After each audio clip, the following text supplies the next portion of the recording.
In the ancient wilderness of Judea, a young woman's faith is about to be tested beyond human endurance. Maryam, chosen by Allah for a divine purpose, now faces her final hours before a birth that will change the world forever. Alone beneath a date palm, her body racked with pain, she confronts not only the physical torment of childbirth, but the crushing weight of societal judgment that awaits. The Qur'an tells us, she cried out, "Would that I had died before this and been a thing forgotten." What spiritual strength allowed this remarkable woman to endure when all seemed lost? The water vessel sits abandoned by the edge of a modest dwelling, its clay surface still damp from recent filling. Maryam's delicate hands had cradled it just hours earlier, preparing for what she knew would be a solitary journey. Now, as the afternoon sun casts long shadows across Judea, she carefully wraps dried figs and bread in a small cloth, her movements deliberate despite the growing discomfort in her body. A sudden wave of pain causes her to pause, one hand instinctively moving to her swollen belly. She closes her eyes, breathes deeply as she's learned to do. 24 hours. The divine revelation had been specific. She must depart now, seek isolation before the miracle occurs. "You need not face this alone," comes a voice from the doorway. Her cousin Elizabeth stands there, concern etching her aging face. "At least let me accompany you to the edge of town." Maryam manages a gentle smile. "This journey is mine alone to make. It was written before time began." Elizabeth steps closer, lowering her voice though no one else is present. "The people talk, Maryam. Their words grow harsher each day. Let them talk," Maryam responds, her voice surprisingly steady. "Soon they will understand." But even as she speaks these confident words, doubt flickers in her heart. Would they understand? How could anyone comprehend what Allah had decreed for her? A virgin birth, something beyond nature's laws. The burden of divine selection weighs heavily. Another spasm of discomfort crosses her face. Elizabeth reaches out, steadying her young relative. "The pains come more frequently now," Maryam admits. "I must depart before nightfall." She secures her modest provisions, fills the water vessel to its brim, knowing it must sustain her until she reaches the place shown in her vision. A remote location, a solitary palm tree beside a quiet stream. There, away from judging eyes, the miracle would unfold. "I've prepared everything necessary," she says, more to herself than to Elizabeth. Her gaze sweeps the humble room that has been her sanctuary these past months, ever since the angel Gabriel's visitation changed everything. Elizabeth's eyes fill with tears. "You've shown such courage, child. Far beyond your years." Maryam shakes her head. "Not courage, faith. There is a difference." She lifts the water vessel, testing its weight. Another pain courses through her body, stronger this time. She must leave now, before the contractions intensify further. "The eastern path," she explains, shouldering her small bundle of provisions. "I've been shown where to go." Elizabeth embraces her one final time. "May Allah protect you and the blessed child you carry." Maryam steps outside, the afternoon sun warm against her face.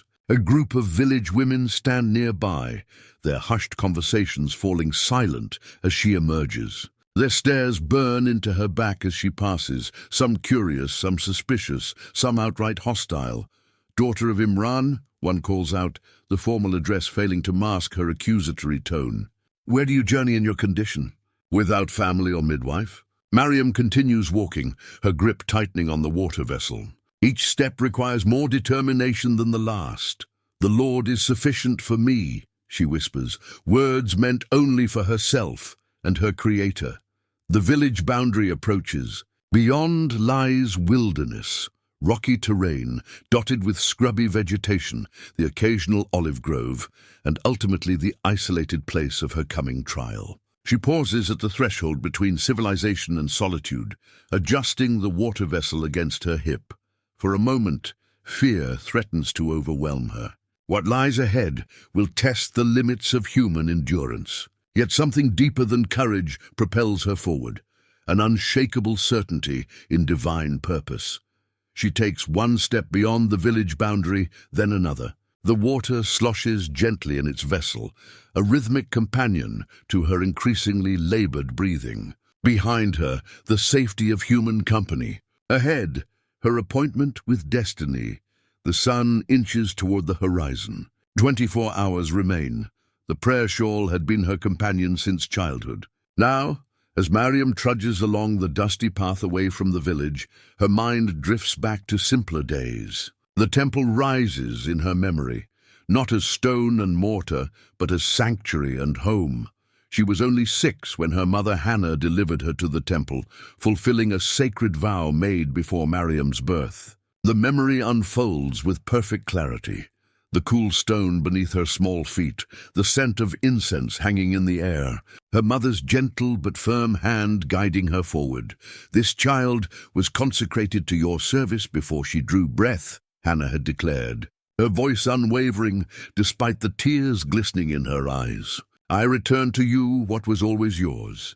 Prophet Zechariah had stepped forward then, his beard already streaked with grey, eyes kind beneath bushy brows. "The child will be well cared for," he assured Hannah. "Allah's purpose will be fulfilled." Maryam pauses her journey now, seeking shade beneath a gnarled olive tree. Another contraction grips her body. She unfolds the prayer shawl from her bundle, pressing the familiar fabric to her face. Its threads hold the story of her unusual upbringing, a girl child raised in the sacred chambers normally reserved for men of holy orders. "You are different," Zechariah had explained when she was old enough to question her unique position. "Allah has chosen you for something extraordinary." Each day had followed the same pattern: prayer at dawn, study of sacred texts, service in the temple. While other girls her age learned housekeeping and prepared for marriage, Maryam immersed herself in spiritual devotion. The prayer shawl became her constant companion, wrapped around her shoulders during long hours of meditation. Most miraculous were the provisions that appeared in her chamber. Zechariah would enter to find fresh fruits, bread and water, sustenance he had not provided. "Child, from where does this come?" he asked the first time he witnessed the phenomenon. Her response was simple, learned from years of divine instruction. "It is from Allah." Indeed, Allah provides for whom He wills without account. The memory shifts to her adolescence. Wrapped in the prayer shawl, she would retreat to a secluded eastern chamber of the temple. There, removed from worldly distractions, her connection to the divine deepened. Hours passed like moments in those sacred meditations. Other temple attendants viewed her with a mixture of reverence and curiosity. A girl so devoted, so pure in her worship was unusual. Some whispered that she spoke with angels during her solitary prayers. "Your devotion pleases the Lord," Zechariah told her one evening, his own faith strengthened by witnessing hers. By then, his prayers had been answered with a son of his own, Yahya, born to his elderly wife in a miracle that foreshadowed Maryam's own destiny. Another contraction, stronger than the last, jolts Maryam back to the present. She clutches the prayer shawl tighter, drawing strength from its familiar texture. The faith cultivated during those temple years now sustains her on this solitary path. Rising slowly, she continues her journey. The eastern wilderness grows more rugged with each step. The sun beats down mercilessly, yet she moves forward, the prayer shawl now draped over her head for protection. "The same Lord who provided fruits in my chamber will sustain me now," she whispers, one hand resting on her swollen belly. Ahead, the terrain becomes increasingly barren. Yet something within, the same spiritual compass that guided her temple meditations, pulls her forward. She knows with certainty that her destination approaches. The prayer shawl billows slightly in a merciful breeze. Its movement seems to whisper reassurance. The extraordinary devotion of her past has prepared her for the extraordinary trial of her present. Nothing in her life has been without purpose. Even this pain has meaning. Even this solitude is divine design. Maryam adjusts the shawl and walks on. The light came first, brilliant, consuming, unlike anything of this world. Then silence, as though creation itself held its breath. Maryam had been in her eastern chamber, the familiar solitude of her devotions suddenly transformed by presence.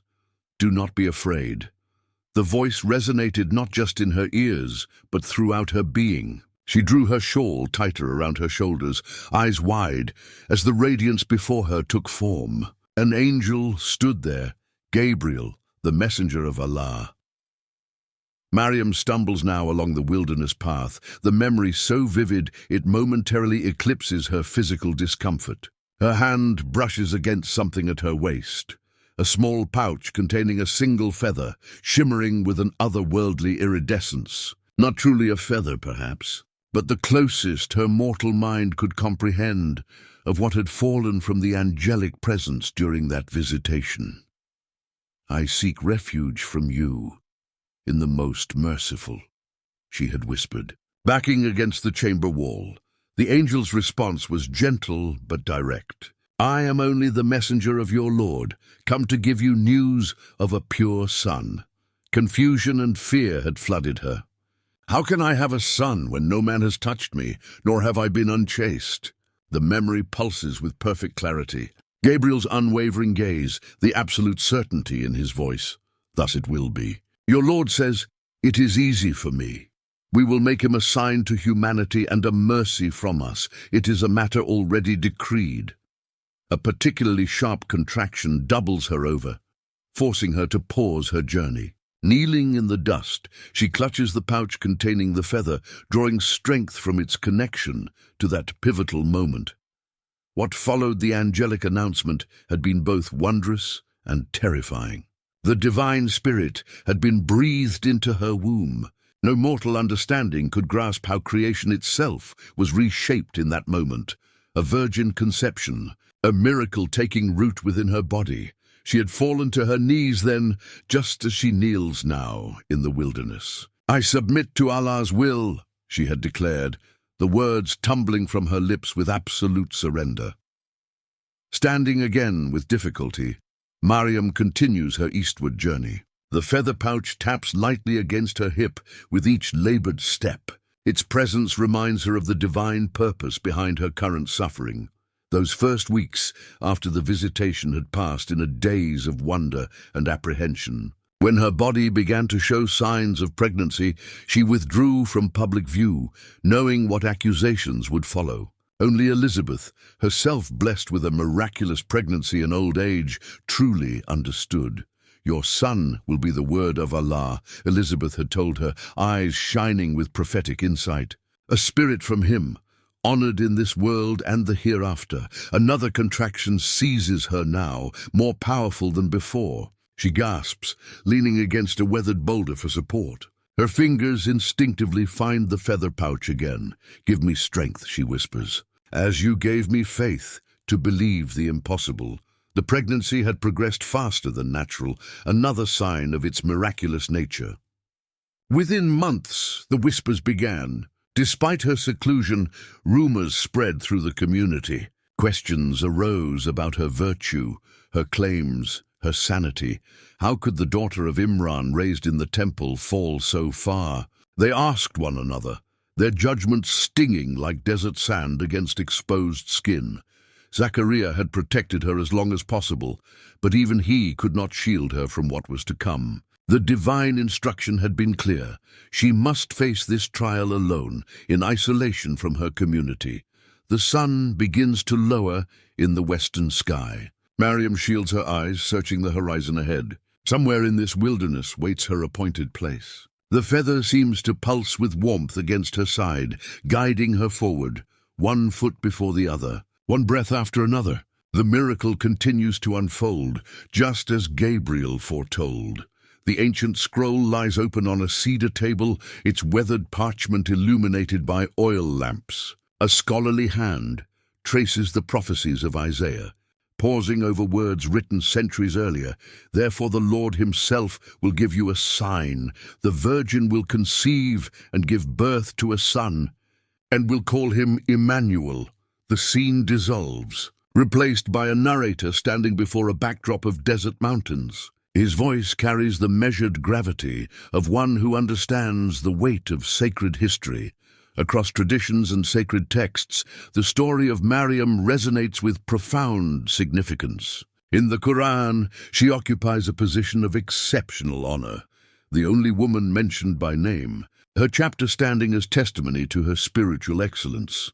Images appear, Byzantine icons, medieval Islamic calligraphy, Renaissance paintings, all depicting the same young woman, her head covered, her expression serene despite the extraordinary burden she carries. Surah Maryam tells us, and mention in the book, Mary, when she withdrew from her family to an eastern place, and she veiled herself from them.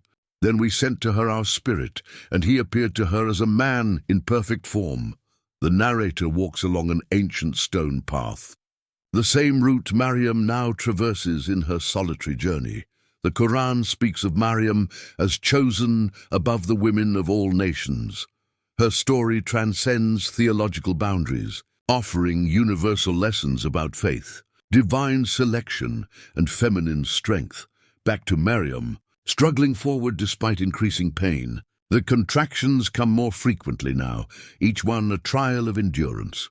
She pauses, leaning against a gnarled olive tree for support. Her gaze catches something partially buried in the earth, a fragment of parchment, protected by a cylinder of tarnished metal. With difficulty, she kneels to retrieve it. The fragment contains words in ancient Hebrew, prophetic verses about the coming Messiah. Though she cannot read all the text, certain phrases stand out, echoing what Gabriel told her about her unborn son.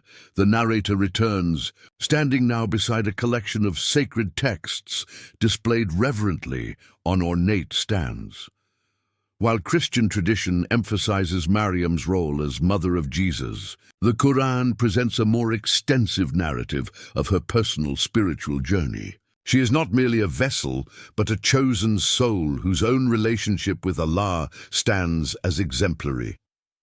The scene shifts to scholars of different faiths in conversation, their animated discussion indicating both points of agreement and respectful difference. In Surah Al-Imran, Allah declares, "O Mary, indeed, Allah has chosen you and purified you and chosen you above the women of all worlds." This divine selection came with both extraordinary blessing and extraordinary trial. Maryam continues her eastward journey, the scroll fragment now carefully tucked into her modest provisions. The pain intensifies, causing her to pause more frequently, yet determination drives her forward. The sun begins its descent toward the western horizon, casting long shadows across the rugged landscape. This narrator stands before an intricate Islamic geometric pattern that seems to pulse with symbolic meaning. The virgin birth represents a divine miracle across traditions, a demonstration that Allah's creative power transcends natural laws. Be, and it is, the divine command that needs no intermediary cause. Maryam's face contorts with another contraction. She takes shelter beneath a rocky outcropping, seeking momentary relief from both pain and the unrelenting sun. Her fingers find the scroll fragment, drawing curious comfort from this connection to ancient prophecy. "I am not the first to walk this path," she whispers to herself. "Others have been chosen, tested, made to bear the unbearable." The narrator appears one final time, his expression solemn yet hopeful. What awaits Maryam in the hours ahead will test the very limits of human endurance. Yet through her story, we glimpse the profound truth that divine selection often leads through suffering toward purpose. Her journey continues eastward, toward the appointed place of both her greatest trial and Allah's miraculous provision. The sun touches the horizon as Maryam emerges from her brief shelter. Though exhaustion pulls at every limb, something within, the same divine spark that has guided her since childhood, urges her onward. Ahead, barely visible in the gathering dusk, a distant stand of palm trees promises the destination revealed in her vision. One painful step after another, she proceeds toward her appointment with destiny. Her sandals were never meant for this journey. Simple leather soles bound with worn straps, they had served her well within the village and temple courtyards. But the wilderness path grows increasingly hostile. Sharp stones, thorny underbrush, patches of scorching sand. Each step becomes its own small trial. Twilight deepens across the landscape. Maryam pauses, removing her right sandal to examine a fresh blister. Blood has soaked into the leather, making it stick to her skin. She winces as she pulls it free. Just a little farther, she whispers to herself, though she has no way of knowing how much distance remains. The divine guidance that set her on this path remains silent about its length. Replacing the sandal, she rises with difficulty. Her entire body protests, back aching from the weight of her unborn child, legs trembling with fatigue, throat parched despite careful rationing of her water. The contractions continue to intensify, coming now at shorter intervals. The deepening darkness brings new challenges. Nocturnal creatures stir in the underbrush. An owl calls from somewhere ahead, its mournful cry heightening the sense of isolation. Maryam reaches for her small oil lamp, struggling to light it with trembling hands. The tiny flame offers modest illumination, enough to avoid the worst obstacles, but insufficient to dispel the encroaching shadows. She holds it aloft, searching for some sign of the palm tree from her vision. A sudden movement to her left startles her. The lamp nearly slips from her grasp as she turns to face whatever approaches. A desert fox emerges from behind a boulder, regarding her with curious amber eyes. "Go your way, little brother," she murmurs. "I go mine." The fox tilts its head, maintaining an uncanny stillness. Then, as if making a decision, it turns and trots ahead along the path before stopping to look back at her. "Are you sent to guide me?" The question feels both foolish and entirely reasonable in this night of miracles. The fox continues forward, pausing occasionally to ensure she follows. Maryam adjusts her sandals and limps after the creature, each step sending shards of pain through her swollen feet. They proceed this way for nearly an hour, the fox always just ahead, Maryam struggling behind. When the animal finally vanishes into the darkness, she finds herself at the edge of a shallow ravine. Below, a cluster of date palms stands silhouetted against the star-filled sky. "The place of my vision," she breathes, relief washing through her. Descending proves treacherous. The ravine wall, though not high, presents a steep slope of loose stones and sandy soil. She removes her sandals entirely, using her toes to grip the unstable surface as she makes her way downward. Halfway down, disaster strikes. A stone shifts beneath her weight, sending her sliding uncontrollably. The lamp flies from her hand, extinguishing as it tumbles away. Maryam lands hard at the bottom, a cry of pain escaping her lips as a powerful contraction seizes her body simultaneously. For long moments, she lies immobile, gasping for breath, assessing the damage. Nothing seems broken, though fresh abrasions burn across her hands and forearms where she attempted to break her fall. Her sandals lie several feet away, one strap completely torn from its mooring. With painful effort, she retrieves them, examining the damage by starlight. The right one remains serviceable, the left beyond repair. Like so much in life, she muses, one remains faithful while the other fails the test. Rising unsteadily, she binds the broken sandal together as best she can. It will provide minimal protection, but something is better than nothing. The cool night air soothes her skin momentarily, a small mercy amid mounting discomfort. The date palms stand just ahead, their fronds rustling gently in the night breeze. Among them, one tree stands apart, larger, more ancient, its trunk bearing the weathered dignity of countless seasons.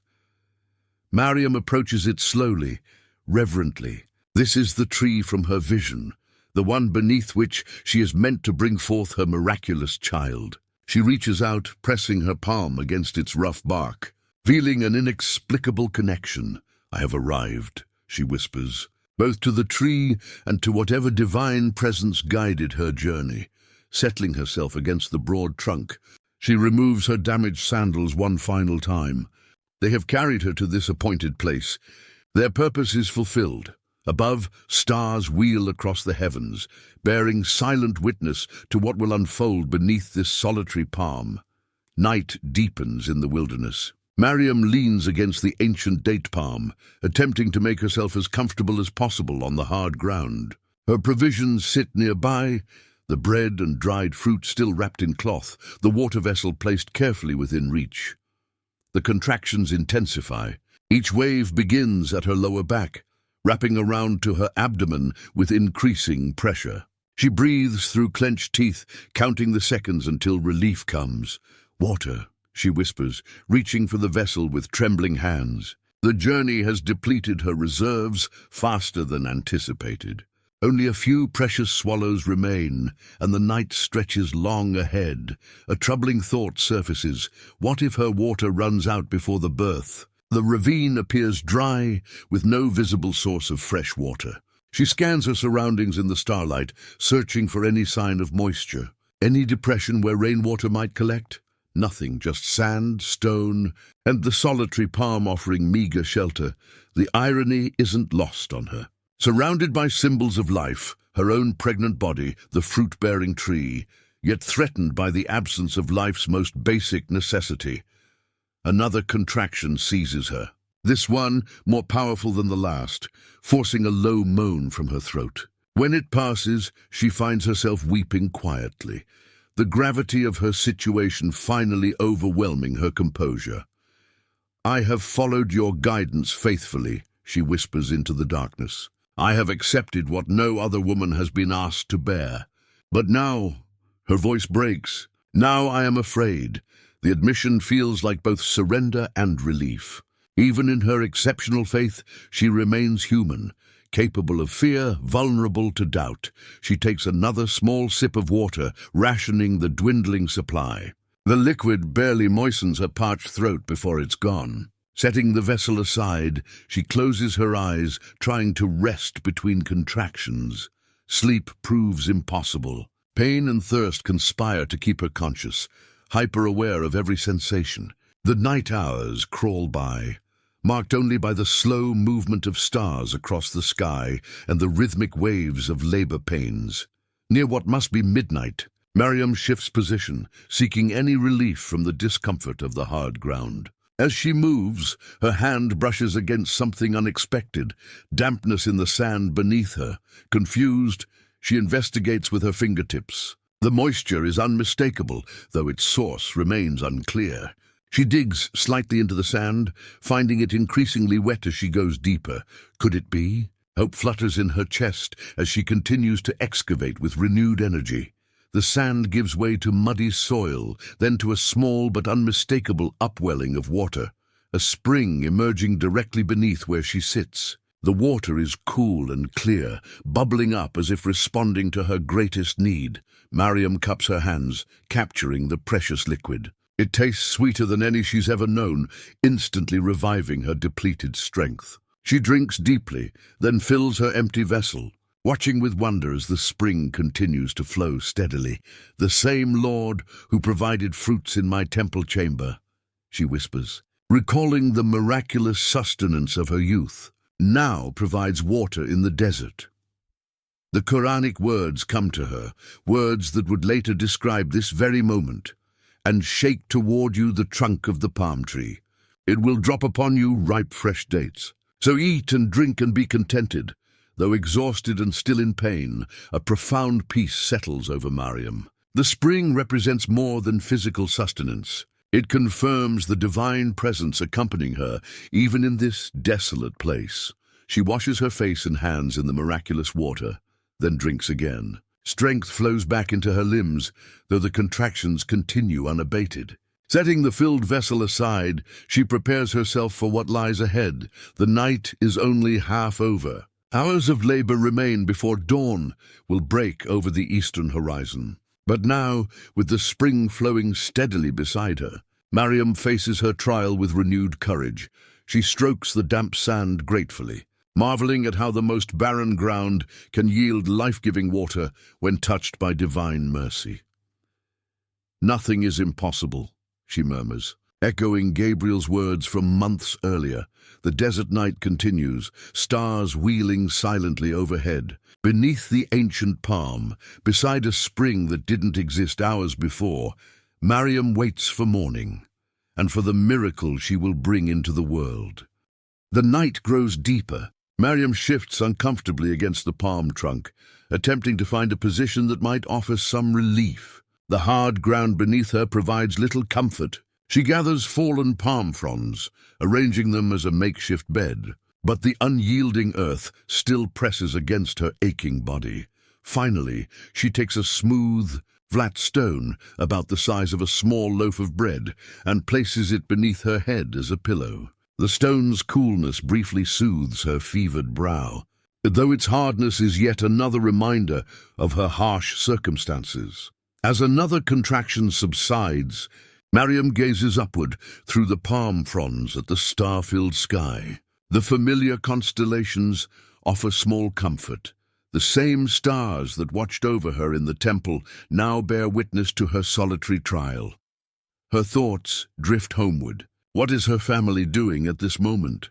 Do they worry for her? Or has their concern been overshadowed by shame at her condition? The accusations had been painful enough, but her inability to defend herself, knowing any explanation would sound like madness, had been its own special torment. They could not understand, she whispers to the night. That how could anyone comprehend what Allah has decreed? Sleep comes in fitful bursts between contractions. In these brief moments of unconsciousness, dreams unfold with vivid clarity. She sees herself as a child again, running through her family's modest courtyard, her mother calling her name with affection. The simple joy of belonging somewhere, of being simply a daughter beloved by her parents, fills her dream self with bittersweet longing. The dream shifts. She stands in the temple, a young woman now, arranging flowers for the altar. Sunlight streams through high windows, illuminating dust motes that dance in the air like tiny stars. Peace surrounds her, the peace of purpose, of knowing precisely where she belongs in the world. Zachariah approaches in the dream, his kind eyes crinkling at the corners. Allah has plans we cannot fathom, he tells her, his voice echoing strangely as dreams often do. The hardest paths often lead to the greatest light. She wakes with a gasp as another contraction takes hold, stronger than any before. Clutching the stone pillow, she presses it against her abdomen, seeking any counter-pressure that might alleviate the pain.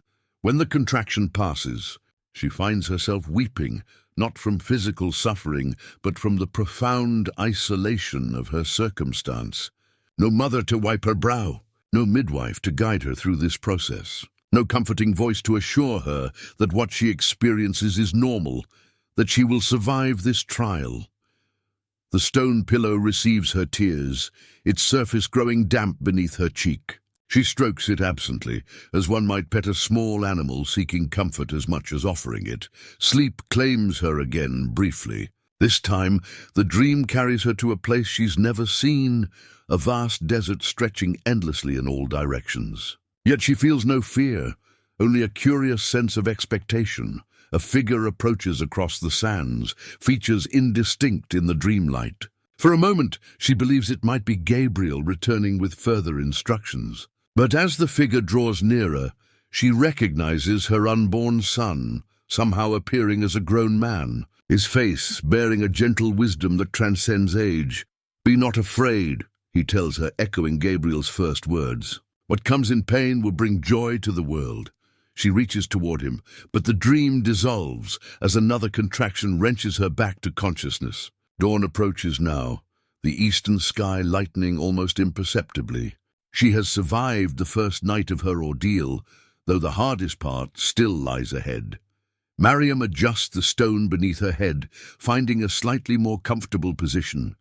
The miraculous spring continues to bubble nearby, its gentle sound providing modest distraction from her discomfort.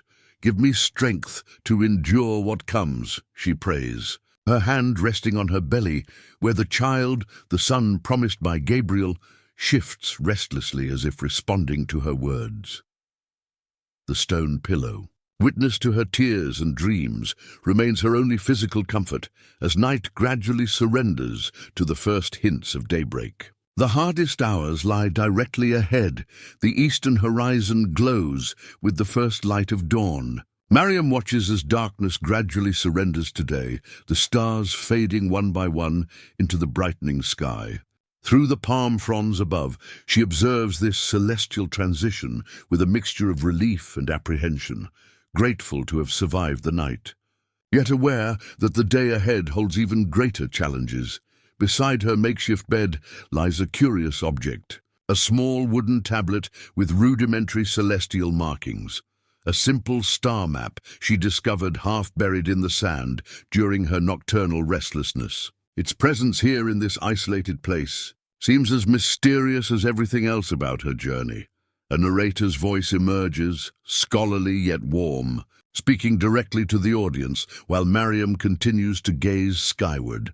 Throughout human history, celestial events have been associated with momentous births. The ancient world saw the heavens as a divine calendar, marking the appointed times for world-changing events.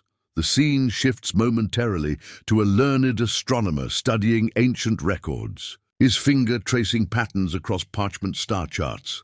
In Islamic tradition, the timing of Prophet Isa's birth was divinely decreed, a moment when cosmic forces aligned to welcome a soul of extraordinary significance. Back to Maryam, who runs her fingers over the star map's etched surface. The marking for the morning star aligns precisely with its current position in the dawn sky. "Not by coincidence do you arrive now," she whispers, addressing both the unborn child and the celestial bodies witnessing his imminent arrival. The narrator continues. The Qur'an emphasizes that nothing in Allah's creation occurs by accident. Each star follows its appointed course. Each life unfolds according to divine timing. Maryam struggles to sit more upright, her movements hampered by increasing discomfort. The contractions continue their relentless rhythm, gradually intensifying as morning approaches. She takes the star map in trembling hands, finding curious comfort in its representation of cosmic order amid her chaotic physical experience.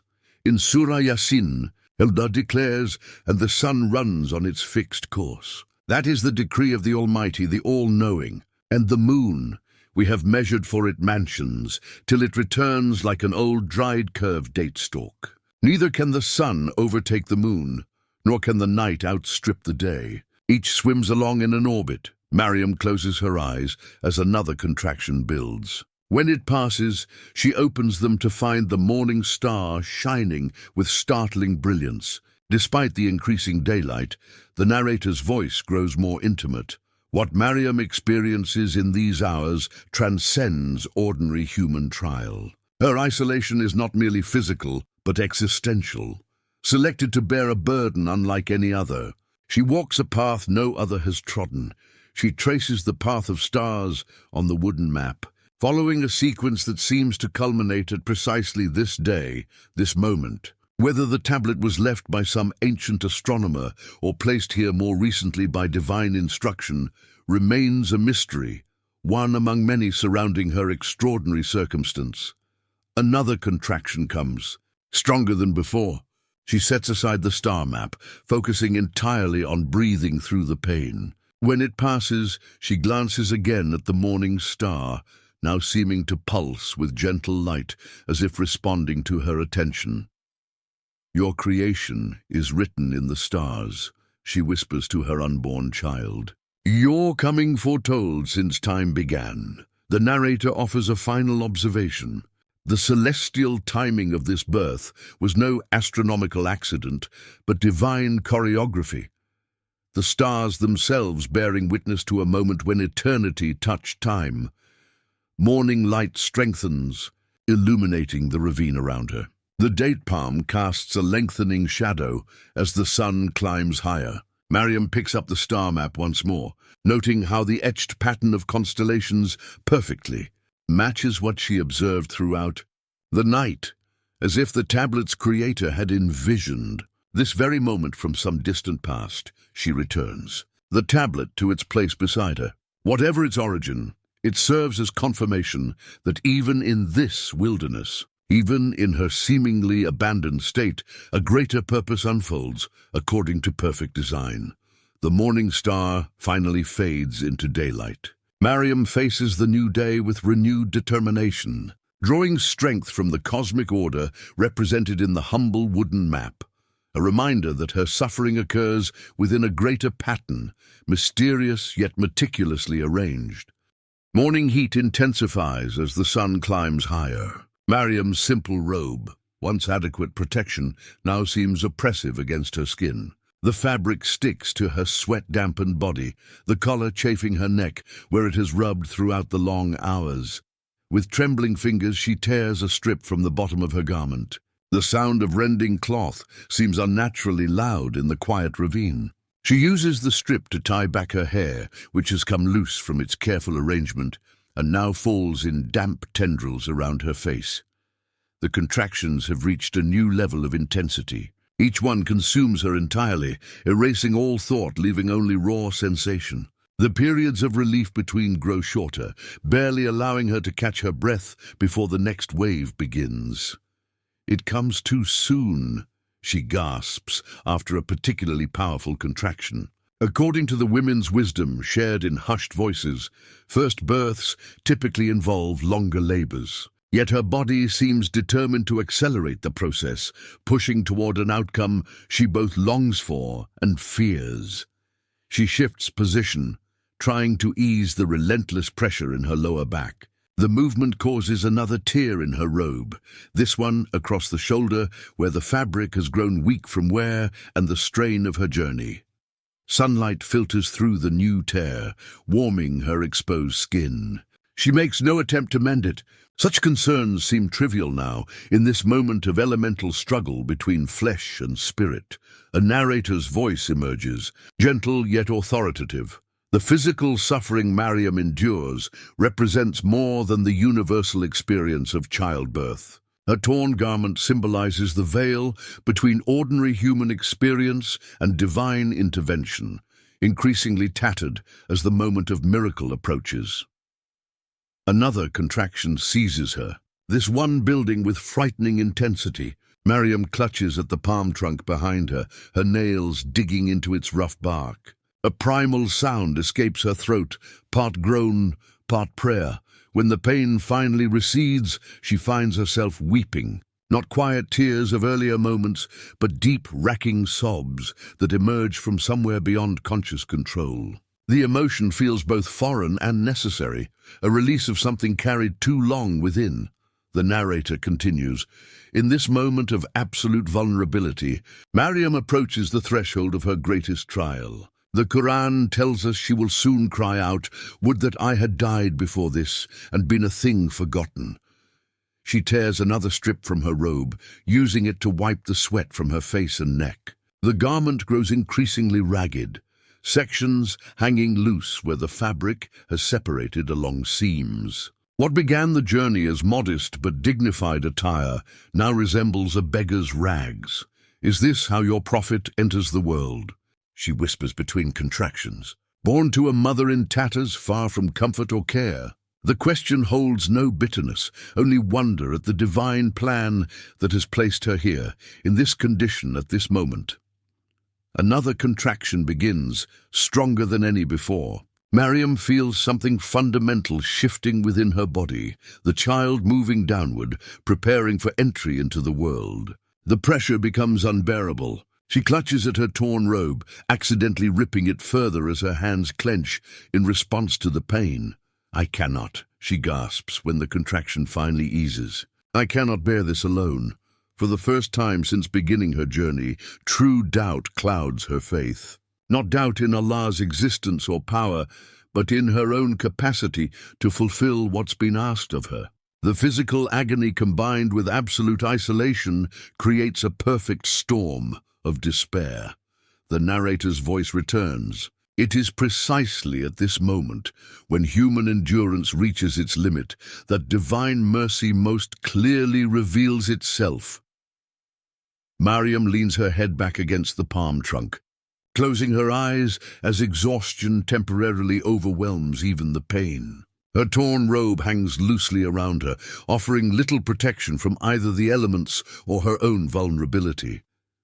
"Would that I had died before this," she whispers, the words emerging not as theatrical performance, but as authentic prayer. "And been a thing forgotten." The words have barely left her lips when a gentle breeze stirs the palm fronds above. Not the hot, dry wind of the desert, but something cooler, refreshing, carrying the subtle fragrance of distant gardens. Maryam opens her eyes, sensing a shift in the atmosphere around her. Through her torn garment, she feels the breeze against her skin, not as intrusion, but as caress, as though nature itself responds to her moment of deepest despair. The refreshing breeze continues, gently stirring Maryam's hair as she leans against the palm trunk. Her moment of deepest despair begins to recede, though the physical pain remains undiminished. Something in the atmosphere has changed. A subtle shift from abandonment to presence. A voice speaks, not audible to human ears, but resonant within her consciousness. Do not grieve. Your Lord has placed beneath you a stream. The miraculous spring which appeared during the night continues to flow beside her. Its gentle burbling seems to increase slightly, as if responding to the unheard voice. Then comes a second divine instruction, clear despite its silence. And shake toward you the trunk of the palm tree. It will drop upon you ripe, fresh dates. Maryam looks up at the towering palm above her. Its fronds sway in the breeze, but its trunk appears immovable, massive and unyielding. The instruction seems impossible. In her weakened state, how could she possibly shake such a substantial tree? Another contraction seizes her, momentarily erasing all thought. When it passes, she finds her resolve strengthened by desperation and faith. If Allah commands it, there must be purpose in the attempt, regardless of her physical limitations. With tremendous effort, Maryam pulls herself to her knees. Pain radiates through her lower body, but she forces herself to focus on the task. Reaching out, she places both hands against the rough bark of the date palm. "In your name," she whispers, summoning her remaining strength. She pushes against the trunk, expecting resistance. Instead, the massive palm responds to her touch with surprising ease, as though temporarily released from the laws of nature. A gentle tremor runs through the tree, from roots to crown. Above, the clusters of dates quiver. One perfectly ripened fruit detaches, then another, falling with gentle precision to the ground beside her. Not a chaotic shower, but a deliberate provision. Each date landing within her reach. Maryam sinks back to her position, exhausted by even this small exertion. She regards the fallen dates with wonder. Unlike the hard, unripe fruits one would expect in this season, these appear perfectly matured, plump, golden brown, their skin slightly wrinkled with sweetness. She takes one hesitantly, holding it in her palm as though it might dissolve like a mirage. Its weight feels real, its texture exactly as it appears. When she brings it to her lips, the flavor confirms the miracle, intensely sweet, incomparably fresh, containing a vitality that transcends ordinary nourishment. The narrator's voice emerges. The Qur'an records this miraculous provision. Eat and drink and be contented. In her moment of greatest need, Maryam receives not just physical sustenance, but confirmation of divine presence. Another date falls from above, landing softly beside the others. Maryam takes it gratefully, the natural sugar providing immediate energy to her depleted body. With each one she consumes, a measure of strength returns, not enough to eliminate her pain, but sufficient to restore her endurance. Eat and drink and be contented, she murmurs, repeating the divine instruction as both acknowledgement and prayer. She cups her hands to catch water from the spring, using it to wash the sweet stickiness from her fingers before taking another date. The simple act feels ceremonial, a communion between human need and divine provision. The narrator continues. The dates and stream represent more than physical nourishment. They demonstrate that even in apparent abandonment, Maryam remains under divine care, her suffering witnessed, her needs anticipated.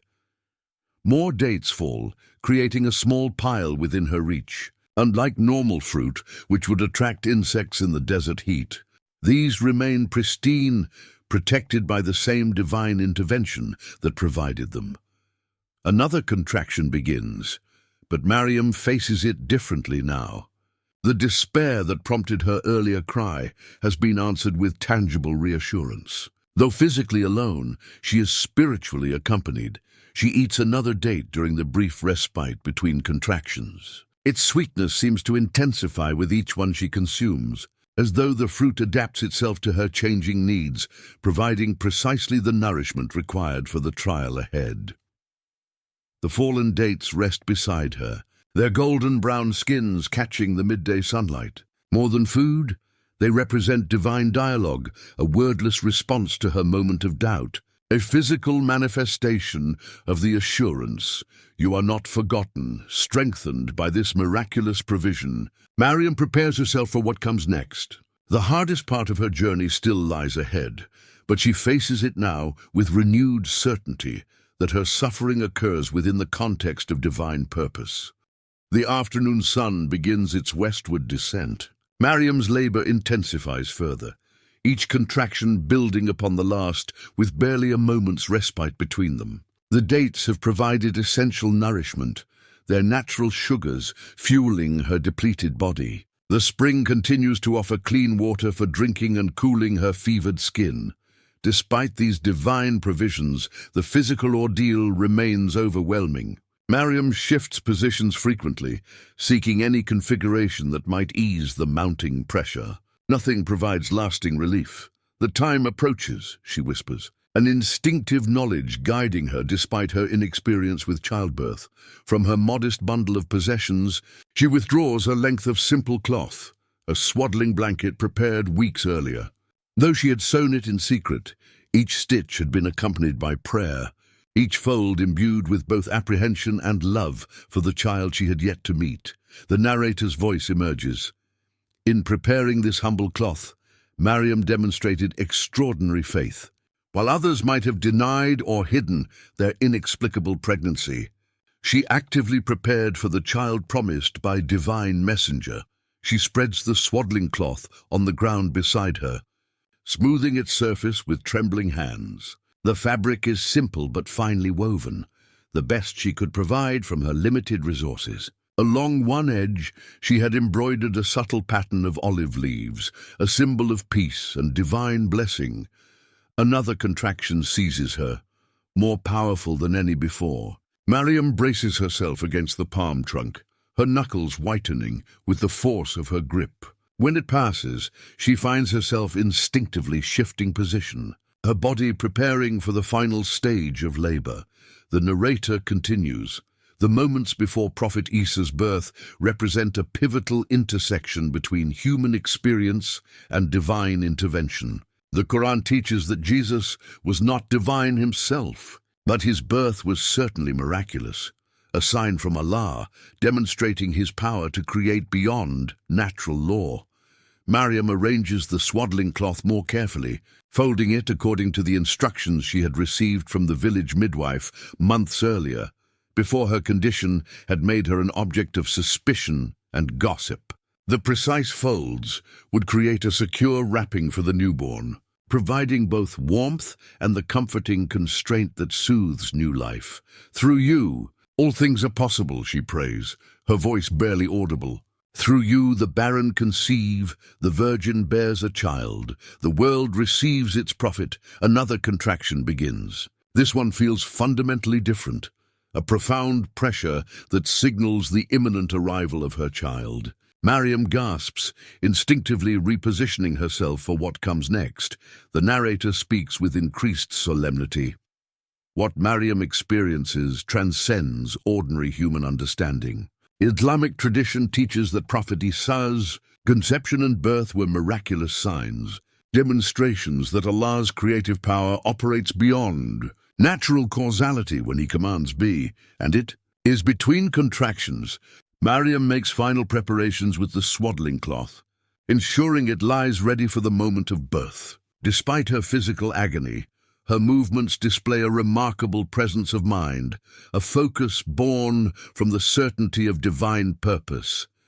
"The child comes," she whispers. Both announcement and prayer, the pain reaches an impossible crescendo. Maryam's entire being becomes focused on the overwhelming sensation of her body opening, yielding to the inevitable progression of birth. The world narrows to this single moment, this ultimate surrender to forces beyond her control. The narrator speaks one final time in this chapter. In Islamic understanding, this birth represents not just the arrival of a prophet, but a divine sign for all humanity. A reminder that Allah's power transcends natural law, that the impossible becomes possible through divine command. Maryam reaches for the swaddling cloth, drawing it closer as the final moments approach. The simple fabric represents everything she can offer this extraordinary child. Modest protection, human tenderness, the dignified reception of new life. The sun reaches the midpoint of its afternoon arc. Beneath the ancient palm, beside the miraculous spring, surrounded by fallen dates, Maryam prepares to greet the child promised by Gabriel. Isa, son of Maryam, prophet of Allah. The swaddling cloth awaits, humble yet ready, like Maryam herself, a vessel prepared through suffering to receive divine blessing.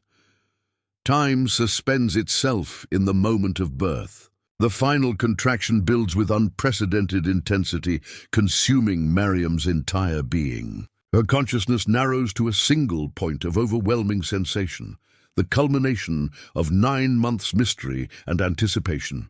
Then release, a profound shift within her body as the child moves into the world. Maryam gasps, not from pain, but from the sudden transition, the indescribable moment when one becomes two. Silence hangs in the air, stretching for what seems an eternity. Then it comes, the first cry. Not the wailing typically associated with newborns, but something more measured, more deliberate. A sound that seems to contain purpose rather than mere reflexive protest. The narrator's voice emerges, reverent and measured. The Qur'an does not detail the exact moment of Isa's birth, but Islamic tradition holds that his entry into the world was marked by signs recognizable to those with spiritual discernment. Maryam reaches forward with trembling hands, gathering her newborn son. Though exhausted beyond measure, she moves with surprising deftness, an instinctive knowledge guiding her through these unfamiliar motions. The child's cry subsides as she draws him to her chest. Its eyes, startlingly alert for a newborn, seem to focus on her face with recognition. Maryam stares back in wonder, momentarily forgetting her pain, her isolation, the extraordinary circumstances that brought her to this place. "Assalamu alaikum," she whispers. "Peace be upon you," the narrator continues. In Islamic understanding, Prophet Isa was blessed with extraordinary awareness. From birth, a spiritual lucidity that would later enable him to speak from the cradle in defense of his mother's honor. Maryam examines her son with gentle thoroughness, counting fingers and toes, marveling at the perfection of each tiny feature. Though born far from medical attention, in the harshest of environments, the child appears entirely healthy, his skin glowing with vitality, his movements strong and coordinated. "A miracle within a miracle," she murmurs, tracing the delicate curve of his ear with one finger. The first cry, that initial announcement of presence, seems to linger in the air around them, an auditory artifact marking the division between before and after. The world itself feels altered by that sound, as though the very atmosphere acknowledges the arrival of one who will change human history. With practiced movements recalled from observing village births, Maryam cleans her newborn son using water from the miraculous spring. She works methodically despite her exhaustion, her touch conveying both reverence and ordinary maternal tenderness. The narrator speaks again. The birth of Prophet Isa represents a unique moment in sacred history, a divine sign manifested through a human vessel. The Qur'an emphasizes both his miraculous origin and his human nature, positioning him as prophet rather than divine being. Maryam reaches for the swaddling cloth, wrapping her son with careful precision. The simple fabric enfolds him securely, providing the comforting constraint that soothes newborns. a reminder of the womb's protective embrace. Once swaddled, the child settles against her chest. His breathing establishes a rhythm, steady, peaceful, occasionally punctuated by those small sounds unique to newborns. Maryam marvels at this new heartbeat beside her own, this separate yet connected life. "My son," she whispers, the simple phrase containing volumes of emotion. Relief, wonder, protective love, and lingering apprehension about what lies ahead, all compressed into those two words. The cry that announced his arrival continues to resonate in memory, a sound that will eventually be recorded in sacred text and remembered across centuries. But for now, it belongs only to this moment, to this mother and child beneath a palm tree in the wilderness. The narrator offers a final observation. That first cry was more than the reflexive response of lungs meeting air. It announced the arrival of one chosen to bring a divine message, a voice that would eventually share revelations and call humanity to righteousness. Maryam gazes down at her sleeping son, still scarcely able to comprehend the reality of his presence. After months of carrying this mystery within her body, after hours of solitary labor, after all the divine preparation and prophecy, here he is, utterly real and impossibly miraculous.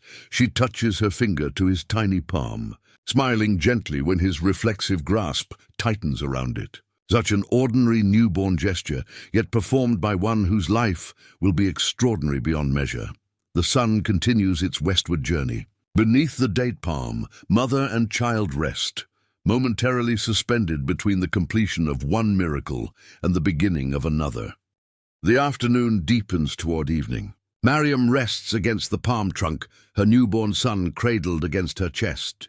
Though physically depleted, she experiences a clarity of mind that seems almost supernatural, a heightened awareness of every sensation, every subtle shift in her environment. Her body, which had been the vessel for a divine miracle, now begins its natural healing process. Though she lacks the herbs and poultices traditionally used by midwives, the miraculous spring continues to provide clear, cool water, a gift beyond price in this wilderness. With careful movements, Maryam shifts her sleeping child to one arm. She tears a strip from her already tattered robe, dips it in the spring water, and uses it to cleanse herself. The cool liquid soothes her heated skin, washing away the physical evidence of childbirth. The narrator speaks, his tone respectful. In Islamic tradition, purification holds profound spiritual significance, the external cleansing symbolizing internal renewal. Even in these extraordinary circumstances, Maryam observes the principles of tahara, ritual purity, as best she can. The water from the spring seems to possess unusual properties. Where ordinary water might merely cleanse, this water appears to actively heal, reducing inflammation, easing pain, restoring vitality. Maryam uses it sparingly yet effectively, instinctively understanding its sacred nature. Her son stirs, making those small mewling sounds characteristic of newborns. Maryam turns her attention back to him, marveling again at his extraordinary alertness. Unlike other infants she has observed, who seem bewildered by their entry into the world, Ida displays a focused awareness that transcends his hours-old status. "You knew this world before you entered it," she murmurs, stroking his cheek with one finger. "You bring knowledge I cannot fathom." She unwraps the swaddling cloth partially, using the spring water to gently cleanse her child as well. His skin glows with health unusual in a newborn, showing none of the temporary discolorations or vernix common to childbirth. Like his awareness, his physical perfection seems to hint at his extraordinary nature. Once they are both cleansed, Maryam rewraps her son securely. The swaddling provides both comfort and protection, a boundary between this miraculous new life and the harsh desert environment. The narrator continues. The Qur'an teaches that Isa was a sign unto mankind and a mercy from Allah. Even in these earliest moments, his exceptional nature manifests in subtle ways, apparent to his mother's discerning heart. Hunger begins to stir in the newborn. Maryam responds naturally, bringing him to her breast. As he nurses for the first time, she experiences another dimension of the mother-child bond, the profound intimacy of nourishing this new life directly from her own body. Subhanallah, she whispers, glory be to God, the simple praise encompassing her wonder at this ordinary miracle layered upon the extraordinary. 1. The stream bubbles gently beside them, its clear water catching the late afternoon light. Maryam regards it with profound gratitude, recognizing it as both divine provision and symbol. Just as this water sustains their physical bodies, Allah's mercy sustains their souls through this unprecedented journey. After nursing, the infant sleeps again. Maryam takes the opportunity to drink deeply from the spring, replenishing her body's depleted resources. She then washes her face, the cool water reviving her flagging energy. Though exhaustion weighs heavily upon her, a quiet joy permeates her being.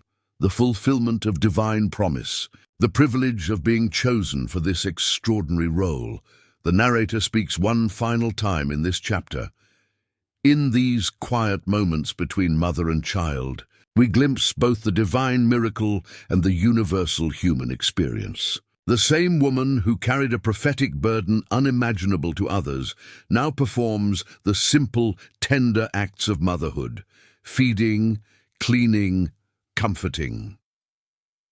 Evening approaches. Shadows lengthen across the ravine floor.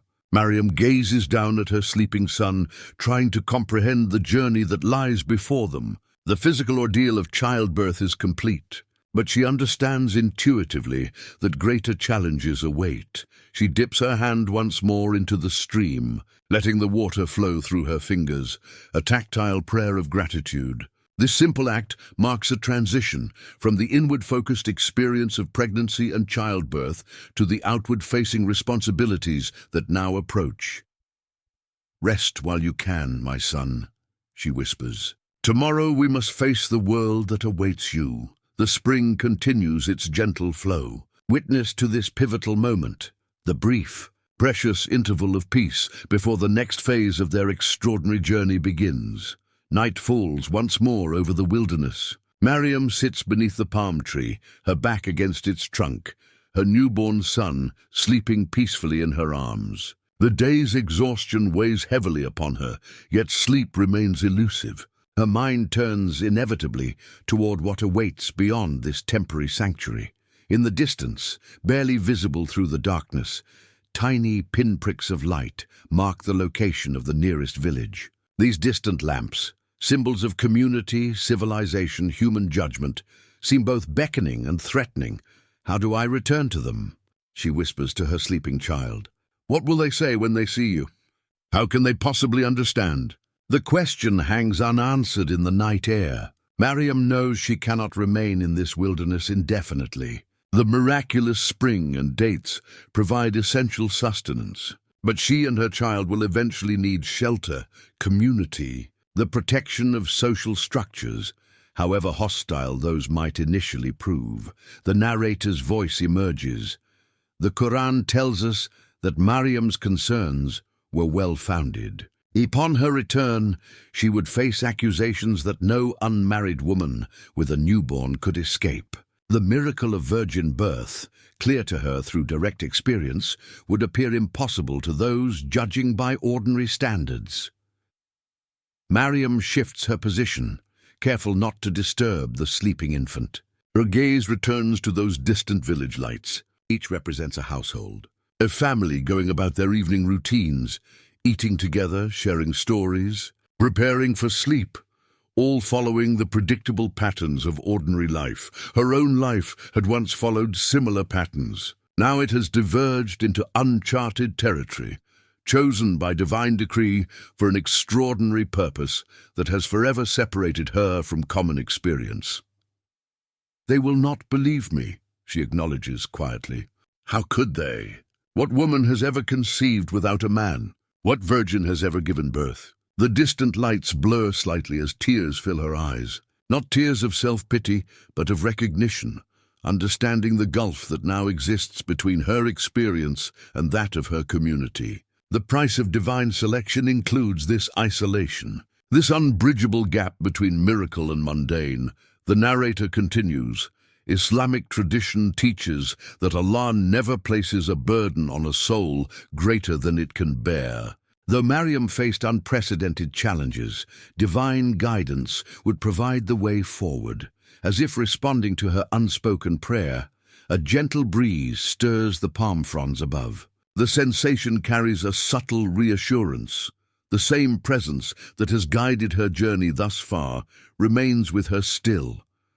Her son stirs in his sleep, tiny fingers flexing against the swaddling cloth. Maryam gazes down at him, finding renewed courage in his peaceful countenance. Whatever trials await, this child represents purpose beyond personal comfort or social acceptance. For you, she whispers, I will face whatever comes. The distant village lights seem to flicker, as though responding to her resolution. Maryam notices something she hadn't before. The lights form a pattern reminiscent of the star configuration she observed during labor. Perhaps coincidence, perhaps divine sign. The parallel offers strange comfort. The narrator speaks again. The Qur'an reveals that Maryam would receive divine instruction for her return. If you see any mortal, say, indeed, I have vowed a fast to the most merciful. So I will not speak today to any human being. Maryam considers this strange directive. Silence in the face of accusation. No defense against inevitable slander? The approach seems counterintuitive to human reasoning, yet she has learned repeatedly that divine wisdom operates beyond ordinary logic. I will trust the path revealed, she decides, her voice barely audible. Though I cannot see its purpose yet, her son shifts again in sleep, his face momentarily illuminated by moonlight. Something about his expression, a serenity that transcends infant unawareness, suggests he already comprehends what remains mysterious to her. The distant village lights continue their silent vigil, neither advancing nor retreating. They represent an unavoidable future, the necessary confrontation between miracle and conventional understanding. Between divine intervention and human judgment, Maryam holds her child closer, drawing strength from his presence. Whatever awaits us there, she promises, we face it together. The narrator offers a final observation. In Islamic tradition, Prophet Isa would become known as a word from Allah and a spirit from him. Even in these earliest hours, his presence already provides strength to his mother for the trials ahead. Night deepens. The distant lights eventually dim as villagers retire to sleep. Maryam continues her vigil beneath the palm tree, mentally preparing for the journey that must soon begin. Back to community, back to judgment, back to the world her son has come to transform. Dawn brings decision. Maryam knows she cannot remain indefinitely in this wilderness sanctuary. With the first light breaking across the eastern horizon, she begins preparations for departure. Her body, though still recovering from childbirth, has been strengthened by the miraculous dates and spring water. Today we return, she tells her awakening son, her voice gentle yet resolute. The infant regards her with that extraordinary alertness she's noted since his birth. His tiny hand emerges from the swaddling cloth, fingers spreading as if reaching toward her face. Maryam marvels at the perfection of those miniature digits, each nail flawlessly formed, each knuckle precisely articulated. She captures his hand gently in hers, studying it with wonder. This hand, so small it can barely grasp her finger, will one day heal the sick, restore sight to the blind, bring the dead back to life. The prophesied miracles seem impossible when contemplating something so tiny, so seemingly fragile. The narrator's voice emerges.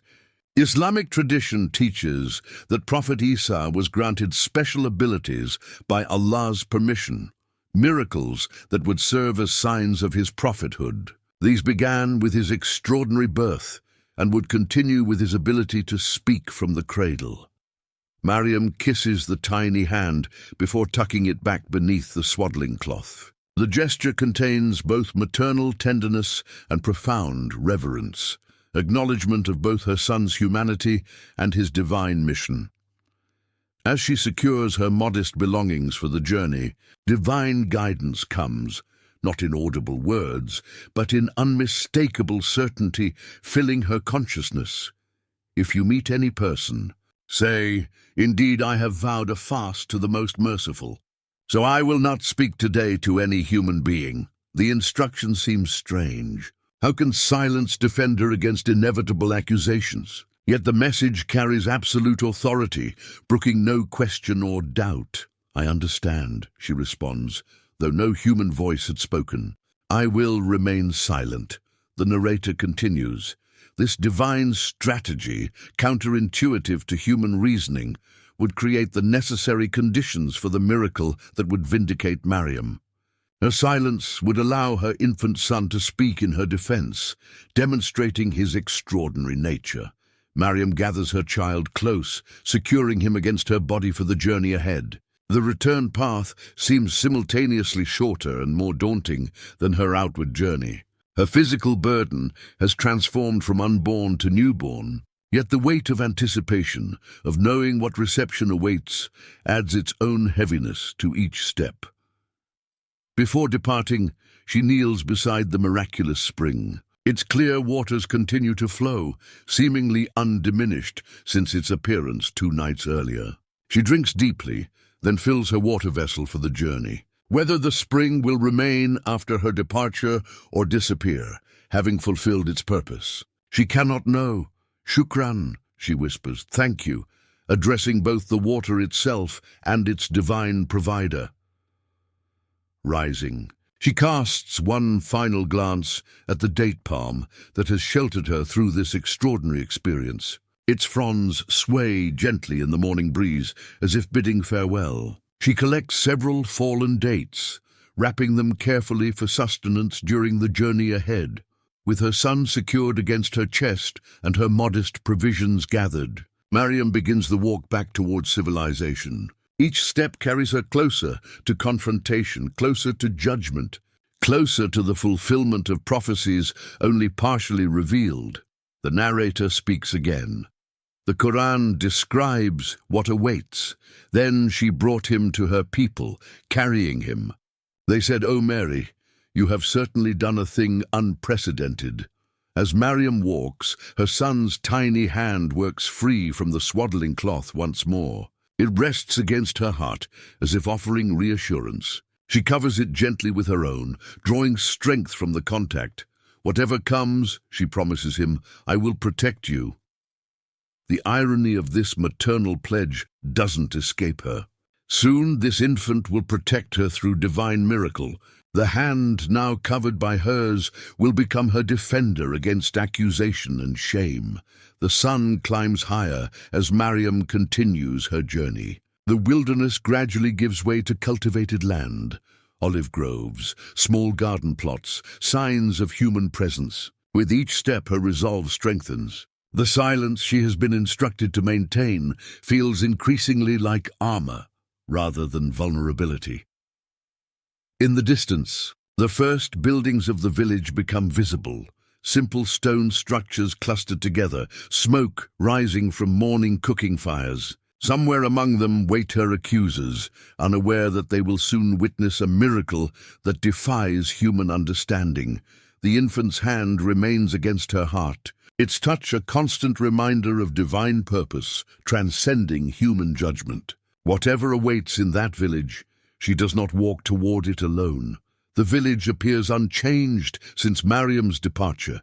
The same stone houses, the same narrow streets, the same temple standing at its center. Yet everything has transformed. She returns not as she left, but fundamentally altered.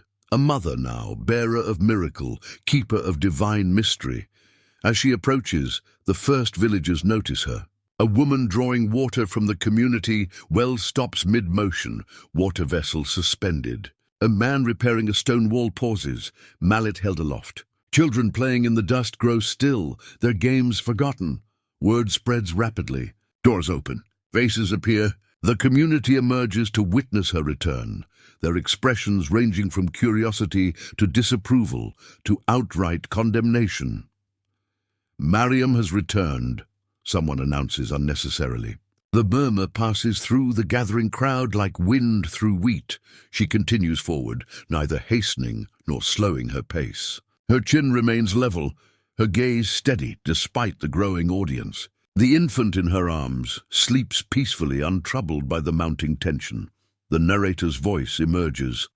The Qur'an captures this moment with simple eloquence. Then she brought him to her people, carrying him. The crowd parts as Maryam approaches the temple steps.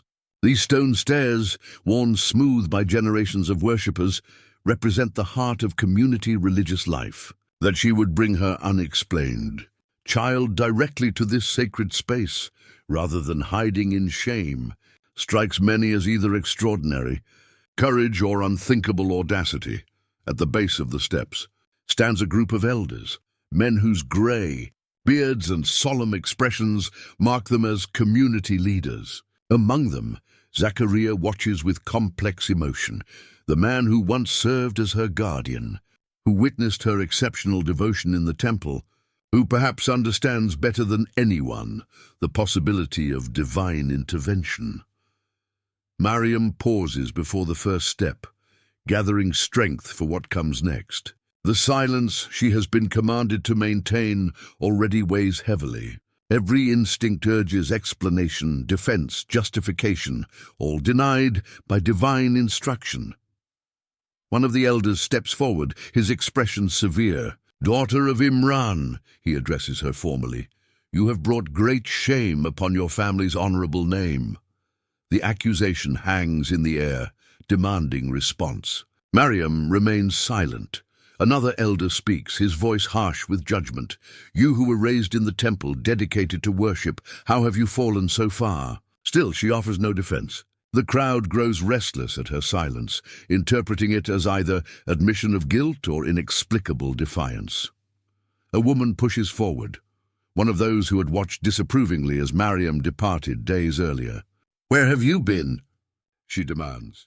"What man has fathered this child?" The questions continue, growing increasingly hostile. Maryam bears them without visible reaction, though each accusation cuts deeply. These are her people, her community, those among whom she expected to live her life of devotion. Their rejection, though anticipated, delivers its own unique pain. The narrator continues, the Quranic account preserves their accusations. "O sister of Aaron, your father was not an evil man, nor was your mother unchaste." The reference to Aaron, the righteous brother of Moses, emphasizes their shock at apparent moral failure from one descended from such a virtuous lineage. The comparison heightens both accusation and disappointment. Throughout the growing storm of questions and condemnations, Maryam maintains her silence. Her gaze occasionally drops to the child in her arms, drawing strength from his peaceful presence amid the hostility surrounding them. Finally, a senior elder raises his hand, quieting the crowd. His voice, when he speaks, carries the weight of official judgment. "Explain yourself, Maryam. How do you account for this child with no husband?" The crowd leans forward collectively, anticipating her response. The moment stretches, tension building with each heartbeat of silence. Instead of speaking, Maryam does something unexpected. She shifts her child slightly in her arms, then points to him, a simple gesture that confounds her accusers. She points to the infant? Someone asks incredulously. What does this mean? Is she suggesting the child will speak in her defense? Another voice carries thinly disguised mockery. Has her shame driven her to madness? The narrator speaks one final time in this chapter. The Qur'an records their disbelief. How can we speak to one who is in the cradle, a child? Maryam stands unwavering at the base of the temple steps, her silence maintained according to divine instruction, her gesture indicating her infant son as her only defense. The absurdity of this, a newborn serving as advocate, heightens the drama of the moment. The crowd's initial shock transforms into scornful laughter, then back to indignation. Yet something about Maryam's absolute certainty, her unwavering composure despite overwhelming condemnation, creates an undercurrent of unease. The child stirs in her arms. The laughter dies away. A profound silence falls over the gathering as all eyes turn to the infant, waiting, wondering, witnessing the prelude to miracle. Silence holds the gathered crowd in suspension. All eyes focus on the infant in Maryam's arms, some with mockery, others with curiosity, a few with the first stirrings of wonder. The impossibility of what her gesture suggests, that this newborn might somehow speak in her defense, seems to hover in the air like heat shimmer above desert sand. Maryam cradles her son with steady hands. Though her heart races beneath her composed exterior, she feels a profound certainty, the same divine presence that has guided her through conception. Isolation and childbirth remains with her still. The child stirs again, more purposefully this time. His eyes, remarkably alert for a newborn, scan the hostile faces surrounding them. Then, with unmistakable intention, he turns his gaze upward to meet his mother's.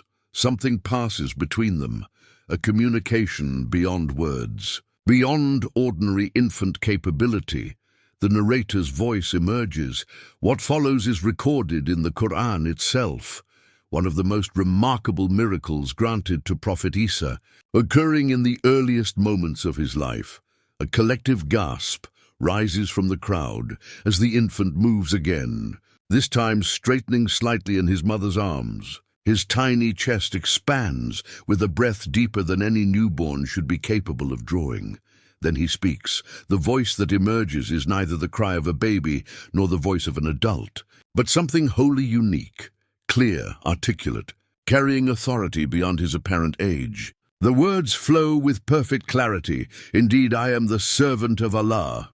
The crowd recoils as one, shock rendering them momentarily speechless. Many make protective gestures against evil, believing they witness some form of dark magic or possession. Others stand frozen, unable to process what their senses report. The infant continues, each word distinct and measured. He has given me the scripture and made me a prophet. Zachariah steps forward, his aged face alight with recognition. Unlike the others, he has witnessed divine intervention before, his own son Yahya, born to him in advanced age. His presence serves as silent testimony that Allah's power extends beyond natural law. The child speaks on, "And he has made me blessed wherever I am, and has enjoined upon me prayer and charity as long as I remain alive." The words echo across the temple courtyard. Some in the crowd begin to kneel, overcome by the unmistakable divine sign unfolding before them. Others remain standing, doubt warring with the evidence of their senses, and dutiful to my mother, and he has not made me arrogant or miserable. At this, Maryam's eyes fill with tears, the first outward emotion she has displayed since her return. The vindication comes not just in the miracle of speech, but in the content of the words. Her son's first utterance includes honoring her, clearing her name before all accusers. The infant's voice grows stronger still. "And peace is on me the day I was born, and the day I will die, and the day I am raised alive." The profound theological declaration, encompassing birth, death, and resurrection, emanates from infant lips, yet carries the wisdom of complete revelation. The crowd listens in stunned silence, witnessing prophecy fulfilled before their eyes. The narrator speaks again, with these words, recorded faithfully in Surah Maryam, the infant Isa completed his mother's vindication. No further defense was necessary. The child concludes, that is Isu, the son of Maryam, the word of truth about which they are in dispute. Having delivered his divine testimony, the infant settles back into the more typical demeanor of a newborn. The extraordinary moment passes, yet its impact remains, indelible, undeniable, transformative. The accusations that had filled the air minutes earlier dissipate like morning mist under desert sun. Those who had been most vocal in condemnation now stand speechless, their certainty shattered by direct divine intervention. Some fall to their knees in prostration, recognizing the sign for what it is. Others back away slowly, unable to integrate what they have witnessed into their understanding of reality. Zachariah approaches Maryam, his eyes shining with tears. "Praise be to Allah," he whispers, "who has confirmed through the child's own lips what I believed in my heart." Maryam, released now from her commanded silence, responds simply, "He has fulfilled his promise." The crowd begins to disperse, some hurrying to spread news of the miracle, others retreating to contemplate its meaning in solitude. What began as public shaming has transformed into public testimony, the divine purpose behind Maryam's trial revealed at last. As she stands on the temple steps, her son once again a silent infant in her arms, Maryam's journey comes full circle. The 24 hours that began with painful isolation in the wilderness culminate here, in vindication, in miracle. In the first public declaration of her son's prophetic mission, the cradle of ordinary expectation has been emptied. In its place remains only wonder.